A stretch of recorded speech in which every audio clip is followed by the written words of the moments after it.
assumed before that it may be 2050. They quoted scientists who said, "This is a prime example of the built-in conservatism of our climate forecasts.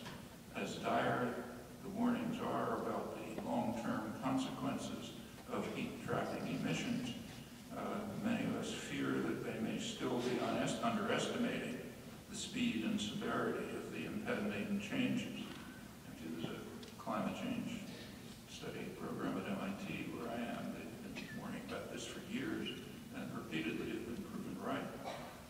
The Times report discusses briefly the severe attack, the severe impact of all of this on the global climate, and it adds, but governments have not responded to the change with any greater urgency about limiting greenhouse emissions. To the contrary, their main response has been to plan for exploitation of newly accessible minerals in the Arctic, including drilling for more oil. That is, to accelerate the catastrophe. That's quite interesting. It demonstrates an extraordinary willingness to sacrifice the lives of our children and grandchildren for short-term gain, or perhaps an equally remarkable willingness to shut our eyes so as not to see impending peril. That's things you sometimes find with young infants. Something looks dangerous. Close my eyes, won't look at it. There's another possibility. I mean, maybe humans are somehow trying to fulfill a prediction of an American biologist who died recently, Ernst Mayr. He argued years ago that intelligence seems to be a lethal mutation. I think that's pretty good evidence. The notion of biological success, which is how many of you are there around, that's biological success. And he pointed out that if you look at the tens of billions of species in world history, the ones that are very successful are the ones that mutate very quickly, like bacteria, or the ones that have a fixed ecological niche, like beetles. They seem to make out fine. But as you move up the scale of what we call intelligence, success declines steadily. When you get up to mammals, it's very low. Very few of them around. And there's a lot of cows. It's only because we domesticate them. When you get to humans, it's the same. Till very recently, much too recent a time to show up in any evolutionary accounting, the humans were very scattered.